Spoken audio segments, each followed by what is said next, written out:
22 h, nous sommes en direct sur Public Sénat. Voici les titres de ce soir. Non au mariage gay, les députés ont enterré la proposition de loi socialiste qui voulait ouvrir le mariage aux couples de même sexe. L'opposition a voté pour, la majorité contre. Non, pour Ségolène Royal, arracher des plans OGM n'est pas condamnable, au contraire, c'est un devoir d'alerte à valoriser. La présidente de la région Poitou-Charentes est venue apporter son soutien aujourd'hui à José Bové et à ses 7 coprévenus jugés pour arrachage de culture de maïs transgénique. Alors que les Italiens disent non, eux aussi, à 95% au retour de l'atome dans la péninsule, faut-il sortir du nucléaire en France? On posera la question à Corinne Lepage, invitée de ce 22 h. L'ancienne ministre de l'Environnement publie la vérité sur le nucléaire, le choix interdit. Bonsoir à tous, je suis ravie de vous retrouver pour ce 22 h. Chèque cadeau fiscal, 2 milliards d'euros, signé Nicolas Sarkozy. C'est ce qu'ont brandi les députés de l'opposition cet après-midi dans l'hémicycle de l'Assemblée nationale, provoquant un petit incident de séance. Le collectif budgétaire qui prévoit la suppression du bouclier fiscal et l'allègement de l'impôt de solidarité sur la fortune a été adopté en première lecture au Palais Bourbon, bien que l'opposition ait voté contre, ce qui a donné lieu à un vif échange, vous allez le voir, entre le ministre Éric Besson et le chef des députés socialistes, Jean-Marc Ayrault. Votre duplicité vous a conduit à remplacer un cadeau de 700 millions par an aux grandes fortunes par un chèque de 2 milliards d'euros au même. Vous avez voulu profiter de la réforme de l'impôt sur la solidarité sur la fortune pour la caricaturer. Mais vous n'avez pas dit la réalité. La réalité, c'est que le montant payé globalement par la population à l'ISF restera inchangé. Ce qui est payé en moins sur la détention du patrimoine sera payé en plus sur sa transmission. Donc c'est à un coût égal. Où est le cadeau ? Les députés qui ont également, je vous le disais, dit non au mariage homosexuel, proposition de loi socialiste visant à ouvrir le mariage aux couples de même sexe rejetée. La gauche a voté pour à la quasi-unanimité, mais la majorité a voté contre, même si quelques députés UMP y étaient favorables. Et pendant ce temps, les sénateurs, eux, ont commencé l'examen du projet de loi constitutionnel qui prévoit d'instaurer la règle de l'équilibre budgétaire dans la Constitution. C'est ce qu'on appelle la règle d'or, mais qui dit révision constitutionnelle dit validation ensuite, soit par un vote à la majorité des 3/5 du Parlement réunis en congrès, soit par un référendum. Marie Prémaux. Opération difficile ce matin pour François Baroin au Sénat. Le ministre du Budget a tenté de convaincre lors des réunions de groupe UMP et centristes les sénateurs de la nécessité d'une règle d'or budgétaire. Ce texte qui vise à inscrire le retour à l'équilibre des comptes publics dans la Constitution.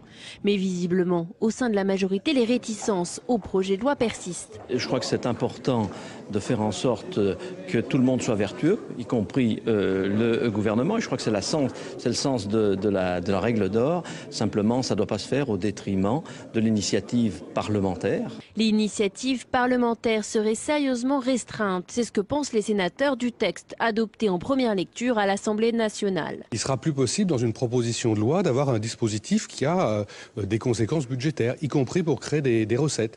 Donc on sera dessaisi d'une grande partie de notre rôle de parlementaire et donc ça va totalement à l'encontre de la revalorisation demandée en 2008.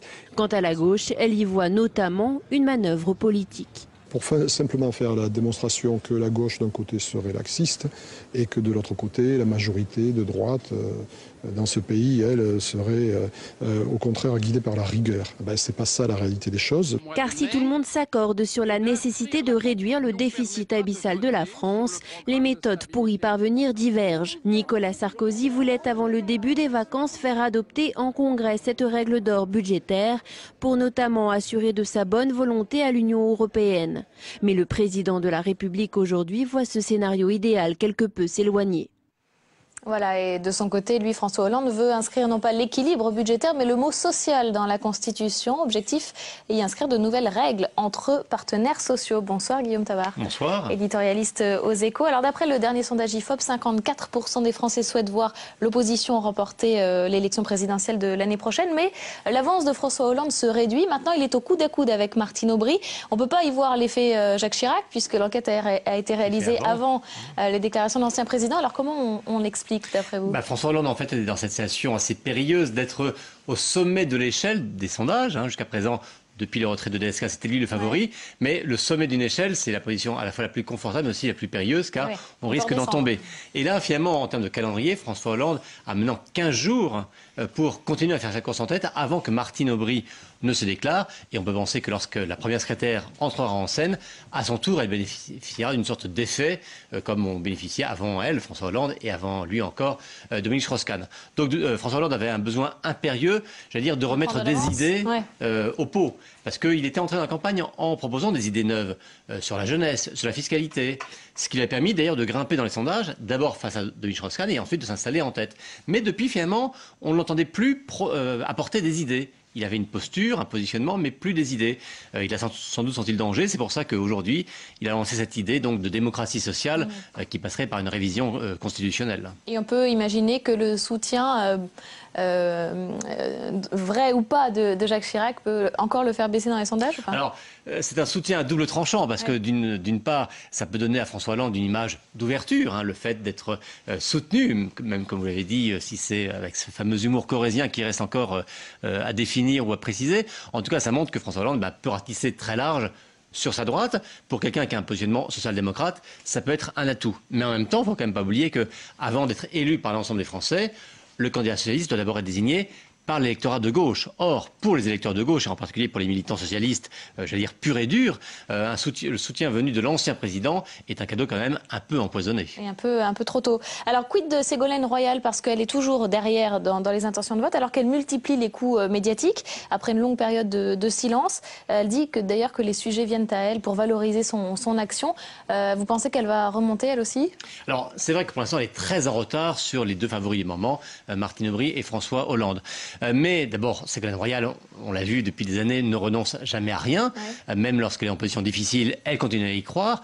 Et y croire, même contre l'évidence, en politique, ça peut être une force. Et puis surtout, je crois qu'en termes de positionnement tactique, elle a compris que là aussi, les électeurs de la primaire, ça ne sont pas que les seuls adhérents du PS. Et qu'il y a notamment la frange la plus populaire de l'électorat de gauche qui est sensible au thème de l'autorité, de l'ordre, de l'identité, de l'exécution des peines. On l'a vu d'ailleurs se prononcer sur ces sujets-là. Et c'est pas un hasard si elle a été sur ce terrain, ayant été presque jusqu'à soutenir la position de l'UMP, de demander 5 heures de travail d'intérêt général aux bénéficiaires du RSA. Donc c'est le pari qu'elle fait de rattraper son retard en s'appuyant sur le catégorie populaire. Ça peut payer, en tout cas, je pense que ça peut l'aider à remonter dans les sondages. Et à se différencier de François Hollande et de Martine Aubry. Tout à fait, oui. Merci beaucoup, Guillaume Tabar. Alors, parmi ses coups d'éclat, Ségolène Royal, aujourd'hui, je vous le disais en titre, elle a volé au secours de José Bové, la présidente de la région Poitou-Charentes, la première à avoir interdit les OGM en 2004, est venue soutenir et témoigner en faveur du député européen et des 7 autres faucheurs volontaires de culture transgénique. Le 15 août 2008, ils avaient arraché des parcelles de maïs génétiquement modifiées et la candidate aux primaires socialistes, il y a vu un devoir d'alerte qu'il faut valoriser. Le reportage sur place de Thomas Raguet. Une fois encore, Ségolène Royal se trouve là où on ne l'attendait pas forcément, en défenseur des faucheurs volontaires d'OGM. Il y a le président et 2 assesseurs, le procureur, c'est la salle des assises, donc ils nous ont mis la plus grande salle, donc c'est bien. Donc il y a vraiment de la place pour le débat ils ont pris ça sérieusement. Tutoiement, sourire, sur la route du tribunal entre Royal et Bové règne une certaine complicité affichée. Les faucheurs sont invités à venir. Quelques minutes plus tôt, en conférence de presse, José Bové expliquait pourquoi il avait fait appel à la présidente de la première région à avoir pris un arrêté contre la culture des OGM et d'expliquer que leur présence commune à Poitiers n'a rien de surprenant. Jusqu'à ce que vous posiez la question, on ne s'était même pas posé la question de savoir pourquoi on était légitime à être ensemble. On a mené des combats depuis des années, il y en a un que je n'ai même pas rappelé, c'était pour protéger les fromages au lait cru. C'est un combat qu'on a mené ensemble, on s'est mobilisé dans ta circonscription il y a déjà pas mal d'années, au moins 15 ans. L'occasion pour Ségolène Royal de défendre à nouveau ceux qui ont enfreint la loi. C'est la démonstration que certaines actions sont nécessaires et fonctionnent comme un devoir d'alerte. Qu'en plus, ce devoir d'alerte citoyen, il a été entendu, puisque depuis ces actions, cette OGM, le Mont 810, a été interdite.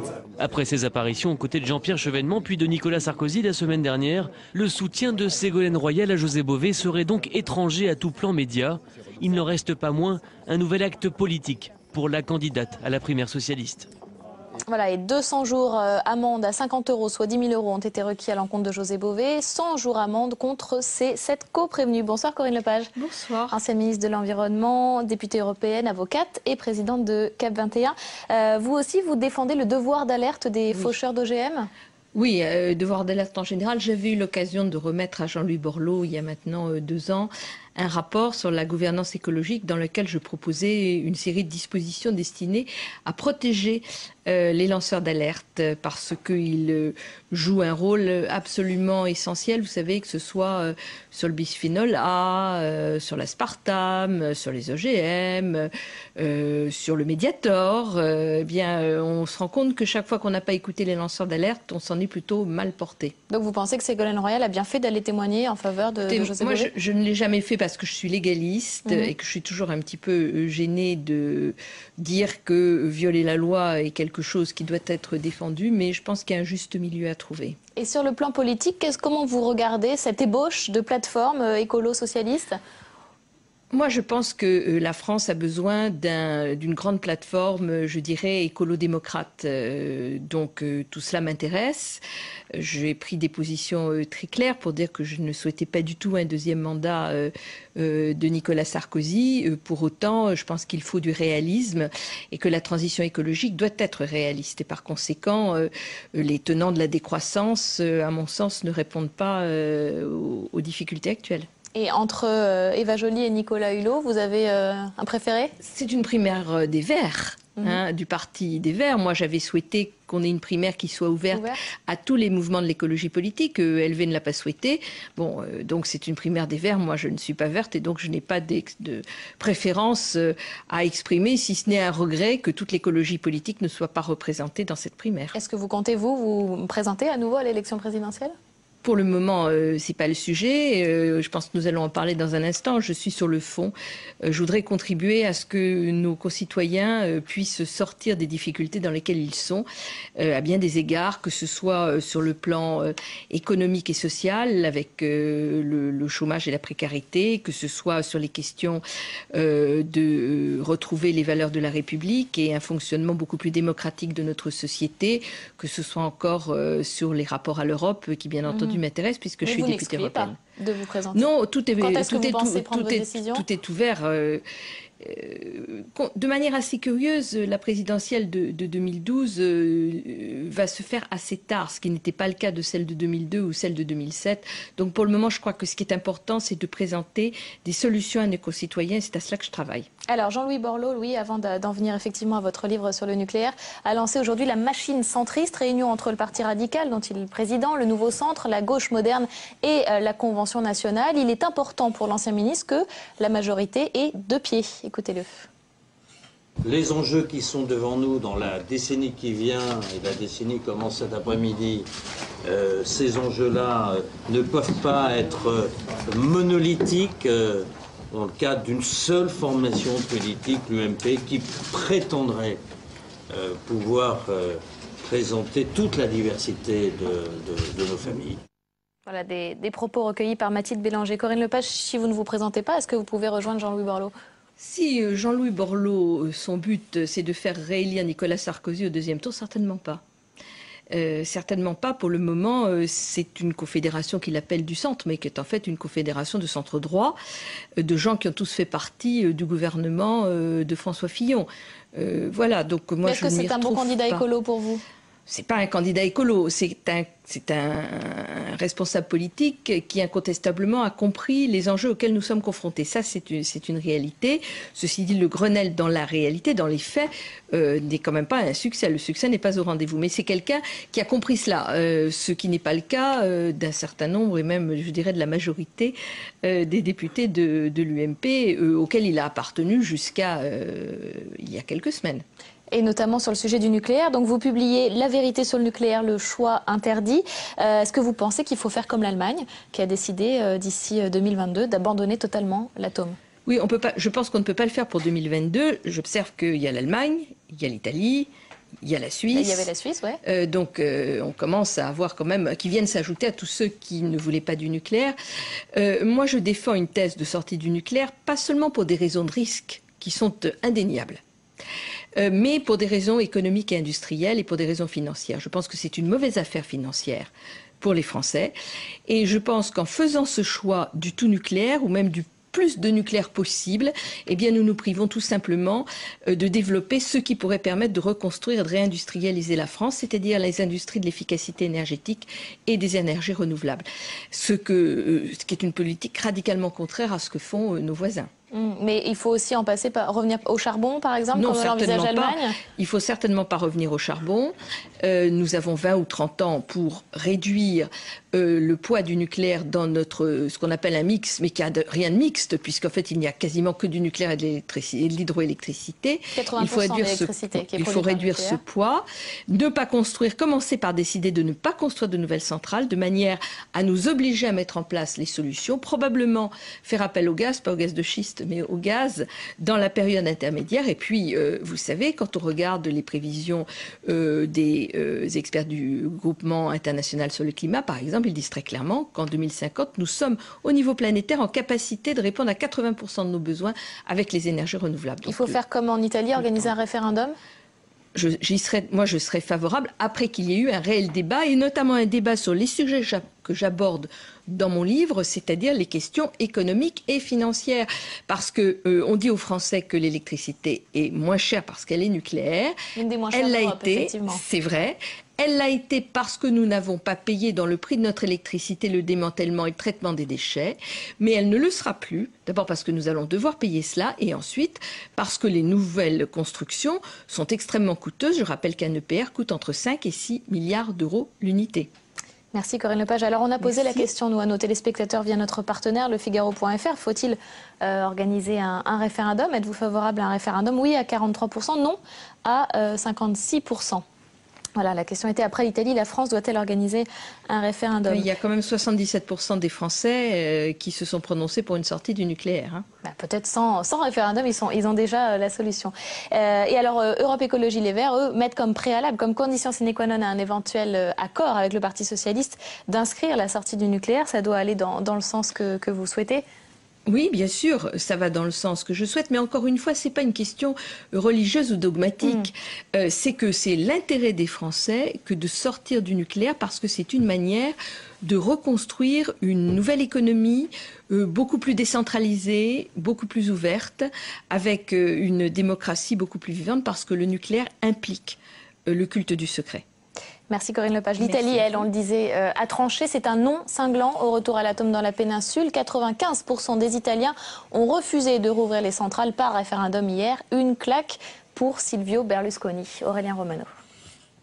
Berlusconi avait appelé les Italiens à aller à la plage. Ils ont répondu en allant voter en masse. Contre le nucléaire ou l'immunité du Cavaliere, les résultats sont sans appel. Plus de 90% à chaque question. Victoire du oui, une gifle pour Berlusconi, comme le titre La Repubblica ce matin. Ce résultat fragilise le Cavaliere 2 semaines après une lourde défaite au municipal. C'est sur la place de la Bouche de la Vérité que les Romains ont célébré les résultats. C'est une victoire du peuple et seulement ça. C'est un véritable vent de changement. Le référendum a été une belle démonstration de démocratie. Ici en Italie, ça fait vraiment longtemps que ce genre d'événement n'a pas eu lieu. Silvio Berlusconi a perdu le contact avec sa population, son empire médiatique ne suffit plus, sa majorité ne tient qu'à un fil. Les éditorialistes italiens de droite comme de gauche annoncent la fin du Cavaliere. Son mandat court pourtant jusqu'en 2013, mais les voix appelant à sa démission sont de plus en plus nombreuses. Même au sein de son propre parti, Berlusconi est fragilisé par des défections et des luttes de pouvoir. Le parti de Berlusconi est un parti monocratique depuis 17 ans. Ils n'ont pas de mécanisme de choix de successeur puisque le parti, c'est Berlusconi. À 74 ans, l'homme paraît de plus en plus isolé. Sa majorité ne tient qu'à quelques députés attachés à leur fauteuil et à la Ligue du Nord, le parti xénophobe qui dira dimanche s'il continue à le soutenir. Empêtré dans des affaires judiciaires comme le Rubygate, le Cavaliere fera face à un vote de confiance le 22 juin au Parlement. Bonsoir Michela Marzano. Bonsoir. Professeure de philosophie à l'université Paris-Descartes. Alors, 3 questions, 3 noms.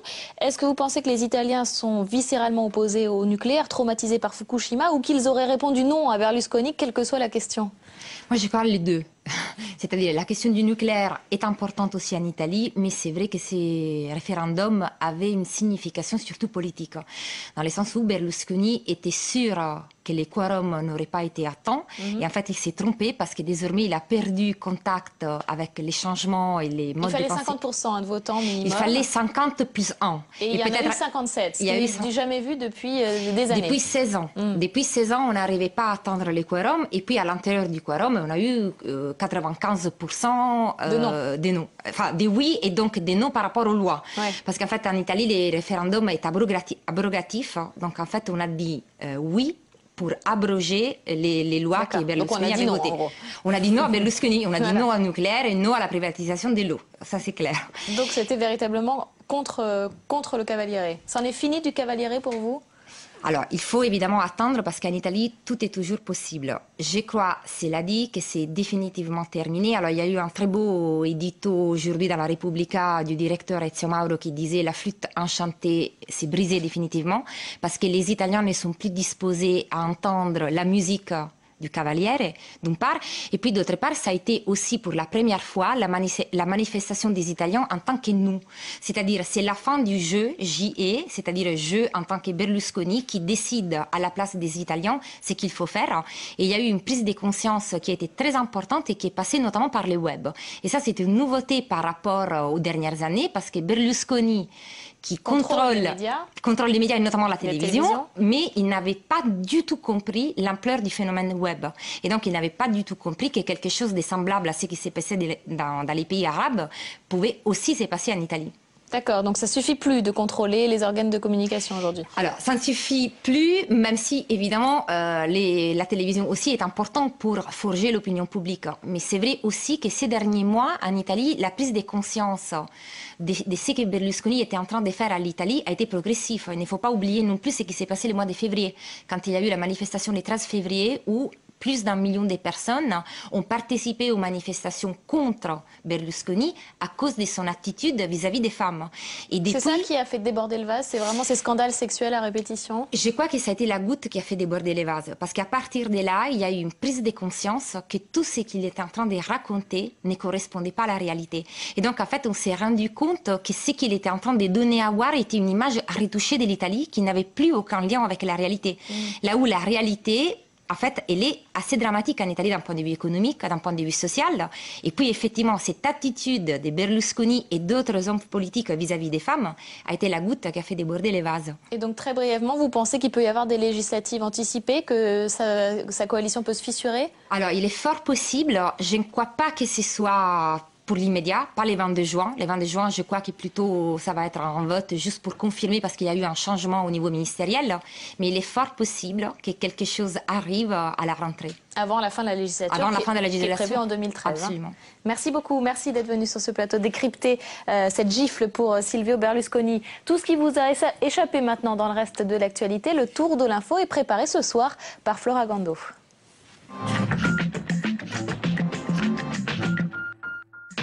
Liliane Bettencourt, placée sous l'autorité d'un tuteur. Après la plainte de sa fille, 3 médecins mandatés par la justice préconisent la mise sous tutelle renforcée de l'octogénaire milliardaire. Elle souffrirait d'une maladie cérébrale et d'une altération de ses facultés mentales et physiques. Ulcérée, Liliane Bettencourt conseille ce soir à sa fille de consulter un psy. Décision attendue le 20 juin. Après son échec samedi dernier, Solar Impulse a repris son envol. L'avion suisse propulsé à l'énergie solaire a tenté pour la seconde fois ce mardi un vol Bruxelles-Paris-Le Bourget. Arrivé à 21h18 après 18 heures de vol, c'est un pari réussi. L'université française, pas si mauvais élève. Dans un rapport commandé par Valérie Pécresse et rendu public aujourd'hui, Christian Demuynck, le sénateur UMP de Seine-Saint-Denis, dresse un bilan moins négatif que prévu sur le décrochage des étudiants à l'université. En France, 20% des étudiants décrochent contre 30% en moyenne, l'un des taux les plus faibles des pays de l'OCDE, mais c'est toujours trop. Le sénateur propose la création d'une année de remise à niveau à l'entrée de l'université. Air France, contrainte d'acheter français, 111 députés s'inquiètent. La compagnie aérienne s'apprête à renouveler une grande partie de sa flotte.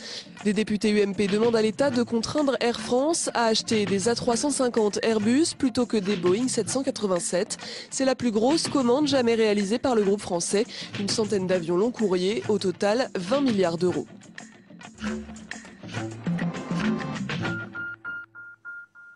Voilà, et le secrétaire d'État au commerce extérieur, Pierre Lelouch, a convoqué le directeur général d'Air France, Pierre-Henri Gourjon. Bonsoir Jean-Louis Gombault. Bonsoir Corinne. Alors Air France n'a pas le droit d'acheter des Boeing en fait. Disons que l'État français, qui est actionnaire de 15,7% d'Air France, aimerait bien faire jouer son rôle d'actionnaire en lui demandant à Air France de respecter un certain équilibre. La flotte d'Air France, c'est 280 avions, dont à peu près 80 Boeing. Et donc on aimerait, l'État français aimerait que l'équilibre soit pérennisé et ce n'est pas sûr du tout. Alors c'est pas la première fois que l'État français intervient dans ce genre d'affaires. Vous vous rappelez la convocation, par exemple, de Carlos Ghosn lorsqu'il s'est agi de délocaliser Cléon, disons qu'un certain nombre de productions de Cléon aille peut-être en Slovénie, par exemple. Lorsque la SNCF a commandé à Siemens pour ses Eurostar plutôt qu'à Alstom, lorsque, une fois encore, la SNCF a commandé à Bombardier, le Canadien, plutôt qu'à Alstom pour son francilien, c'est un marché de 2,5 milliards.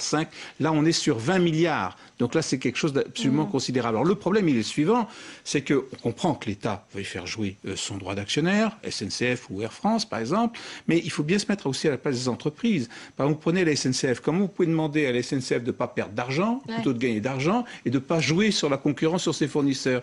Air France, en mars dernier, le gouvernement français a autorisé les compagnies arabes à multiplier leurs créneaux horaires sur les aéroports français. Donc Air France se trouve dans une situation un peu plus compliquée. On lui fait jouer la concurrence contre elle et on lui dit ne faites pas jouer trop la concurrence au détriment d'Airbus, alors qu'on a laissé rentrer les compagnies aériennes pour pouvoir leur vendre des Airbus. Donc on a une situation un peu complexe où l'État actionnaire essaie de défendre un peu le tout et un peu son contraire. Oui, et surtout qu'aux États-Unis, la grande majorité des avions qui volent, ce sont des Airbus. Là, disons, en tout cas la moitié. Au moins la moitié. Et alors, est-ce que ce genre de mobilisation et de convocation sert à quelque chose, en fait? Alors, ça, c'est un petit peu compliqué, parce qu'il y a le fond et la forme. Vous parliez juste à l'instant des États-Unis. Par exemple, les avions ravitailleurs. Bon, il est clair que Airbus, dans ces avions ravitailleurs, n'a pas eu toutes ses chances. Donc, il ne s'agit pas d'avoir un monde angélique. Tout le monde intervient. Le problème, c'est beaucoup plus sur la forme. Est-ce qu'il était vraiment nécessaire? Par exemple, vous prenez la pétition des 102 parlementaires. Dans la pétition, il est inscrit que la reconduction du mandat du PDG d'Air France pourrait dépendre de l'achat d'Airbus plutôt que de Boeing. C'est quand même, je trouve, un peu maladroit, parce que si Boeing s'estime dans cette affaire lésé, bon, il pourra toujours revendiquer auprès de l'OMC qu'il y a eu une intervention publique, que la concurrence n'a pas joué. Ouais. Donc, c'est quand même, il aurait peut-être mieux valu une intervention plus discrète. Alors nous, les journalistes, on aime les interventions publiques, mais des choses plus secrètes, en mettant bien les points sur les i pour dire voilà. Ça aurait fait un peu plus scandale, peut-être, une intervention secrète. Elle se serait su. Alors évidemment, si elle se suit, ça serait mal joué. Mais il est clair que cette façon d'exposer au public, on se demande si est-ce que le gouvernement français dans cette histoire fait plus du commercial ou de la politique, parce qu'en réalité, il veut montrer aux Français qu'il défend les emplois français. Et c'est son rôle, bien entendu. Quand vous avez 7 milliards d'euros de déficit commercial pour le mois d'avril, il faut bien montrer qu'on est en train de réagir quand même. Merci Jean-Louis. C'est la fin de ce 22h. Je vous en rappelle l'un des principaux titres. Non au mariage gay. Les députés ont enterré la proposition de loi socialiste qui voulait ouvrir le mariage aux couples de même sexe. L'opposition a voté pour et la majorité contre. Merci à vous de nous avoir suivis. Tout de suite, Déshabillons-les avec Hélène Risser, émission consacrée à Jean-Louis Borloo. Très belle soirée.